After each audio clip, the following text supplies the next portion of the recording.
When I lift up my voice, all I sing is a joyful song. Precious a une très belle voix. Hein. Tu sais ce que ma femme aime le plus chez elle? C'est sa beauté, surtout la clarté de sa peau. C'est quoi son secret, man? Allez. Ah mais ouais, on m'a bien. Toi aussi, est-ce que je peux lui demander ça? J'ai tout écouté dans mon casque.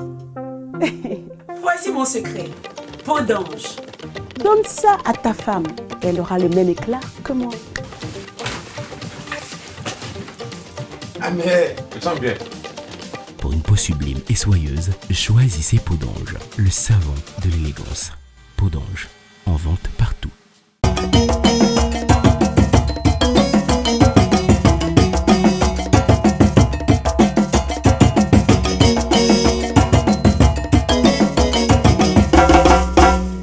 Quel plaisir de vous avoir avec nous sur TOTV Africa dans ce nouveau numéro de Gatingo. Madame, Monsieur, bonjour et bienvenue.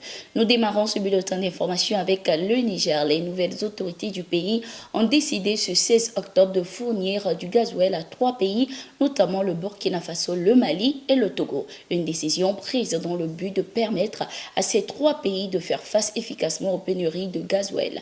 Dans le cadre de notre coopération avec le Burkina Faso, le Mali et le Togo, et pour pallier la tension de stock en cours sur le gasoil, je vous demande de bien vouloir mettre à titre onéreux 10 000 m3 de gasoil à disposition de chacun de ces 3 pays respectivement au mois d'octobre pour le Burkina Faso, au mois de novembre pour le Mali, au mois de décembre pour le Togo, a affirmé le ministre nigérien du pétrole Mahaman Moustapha Barké au directeur général de la société de raffinage de Zinder.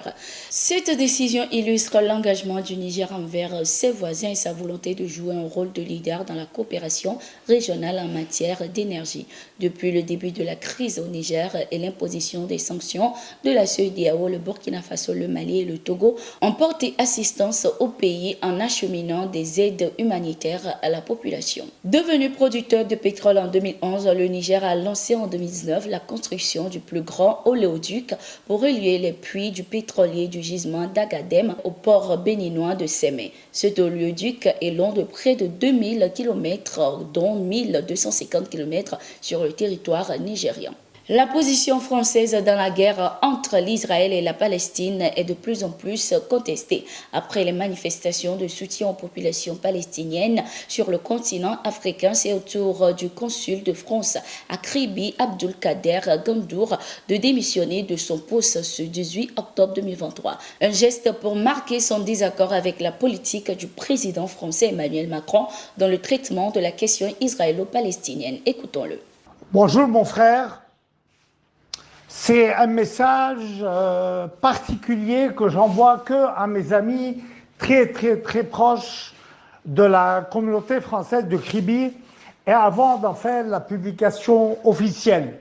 C'est juste pour informer que je viens de présenter ma démission du poste de consul de France avec beaucoup de tristesse, avec beaucoup de peine, mais aussi avec beaucoup de colère.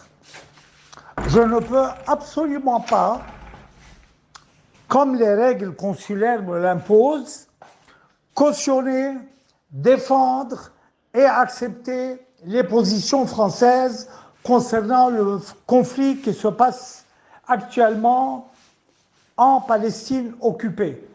Soutenir de cette façon aveugle l'État d'Israël qui est occupant, ne l'oublions pas. La France a voté toutes les résolutions de l'ONU condamnant Israël et lui demandant de se retirer des territoires occupés. Mais quand je vois ce comportement de la France que j'aime, comportement à géométrie variable, 2 poids, 2 mesures, aveuglement total dans le suivisme de la politique israélienne en quasiment traitant les Palestiniens comme des animaux humains, comme l'a dit le chef d'état-major de l'armée israélienne.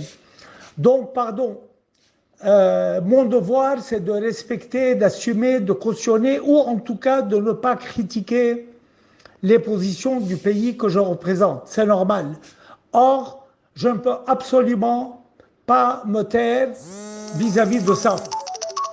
Et donc, dans la vie, il faut parfois prendre des décisions difficiles mais courageuses. Mais moi, je veux être tranquille avec ma conscience et conforme à mes principes. J'ai un vécu historique.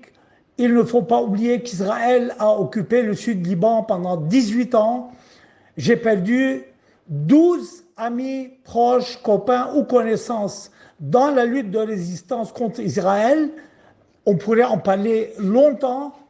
Ceci dit, j'assume un devoir de mémoire et une loyauté historique et contextuelle. Donc je ne peux absolument pas dormir en paix en représentant un État avec les positions que la France actuelle a prises. Loin est le temps où la France avait une politique étrangère indépendante, autonome, intelligente et visionnaire. Le général de Gaulle, contre tout le monde, une semaine après la guerre de 67, a qualifié Israël de pays d'occupation et a arrêté de vendre les armes à Israël. La France était le premier fournisseur de l'armée israélienne dans les années 60. Plus proche de nous, la position de Jacques Chirac, et heureusement, et on va le remercier tout le temps, de ne pas avoir suivi l'idiot de George Bush dans une guerre sanguinaire, illogique contre l'Irak. Il n'y a plus cette autonomie et ce côté juste dans la politique française. Tout ce que je demande, évidemment, je ne demande pas à mon pays, la France, d'applaudir le Hamas ou d'être pro-palestinien. En plus, personne ne peut justifier ni accepter le massacre de civils, les tueries de civils. Absolument pas. Mais ça doit être peut-être des deux côtés. Tout ce que j'aurais souhaité de mon pays, la France, c'est d'être dans le camp du droit international, des résolutions de l'ONU et de la justice. Or, aujourd'hui, on soutient l'occupant, l'agresseur, l'État raciste, et on qualifie les résistants de terroristes.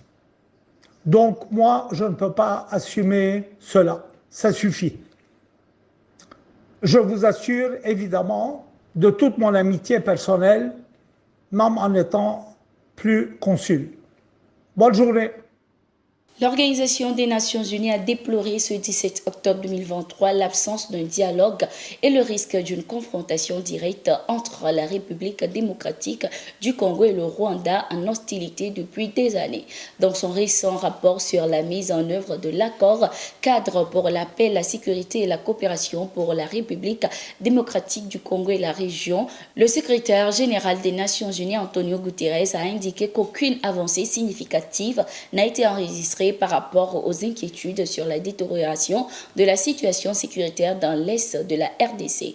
6 mois après, hélas, la situation, tant sur le plan sécuritaire qu'humanitaire, ne s'est pas améliorée. Au contraire, dans l'Est de la RDC, nous sommes témoins d'une reprise des hostilités à grande échelle dans le Massissi et le Rutshuru au nord Kivu.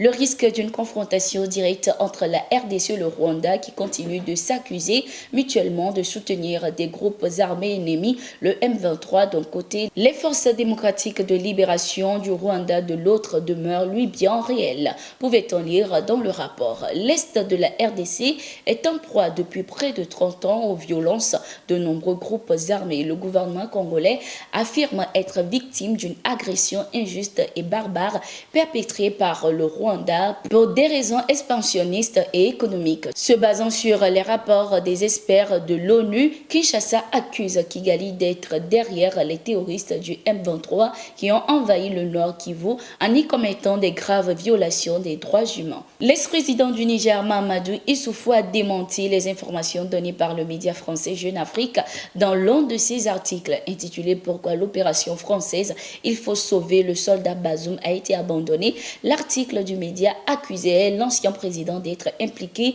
dans le coup d'État survenu au Niger le 26 juillet 2023. Mahamadou Issoufou Issoufou a réagi à travers une mise au point signée par le secrétaire exécutif par intérim de sa fondation Ibrahim Wefan. Vos sources d'information, pour des raisons qui leur sont propres, vous induisent en erreur en distillant des mensonges selon lesquels Issoufou aurait été complice ou même commanditaire des événements du 26 juillet 2023. D'ailleurs, votre article précise que ces accusations ne sont basées sur aucune preuve. Du reste, ces contes vérités sont répandus à dessein par des milieux bien connus qui n'ont pour seul objectif que de détruire la grande réputation dont jouit le président Issoufou de par le monde. Issoufou Mahamadou n'a eu aucun contact avec les numéros 2 de la garde nationale et de la gendarmerie nationale relativement aux événements du 26 juillet 2023. Homme de paix, l'ancien président Issoufou Mahamadou, médiateur dans plusieurs crises de la sous-région, plaide pour une sortie de crise négociée et rejette toute intervention militaire extérieure contre son pays, a-t-il indiqué. Dans une précédente déclaration, l'ancien président Mahamadou Issoufou avait déjà affirmé ne pas être impliqué dans le coup d'État du 26 juillet. Il avait également laissé entendre qu'une intervention militaire pour rétablir l'ordre constitutionnel dans son pays serait une faute car elle n'a nulle part jamais été facteur de progrès pour aucun peuple. C'était tout pour l'édition de ce jour. Merci d'être resté avec nous. Nous sommes en continu sur nos différentes plateformes.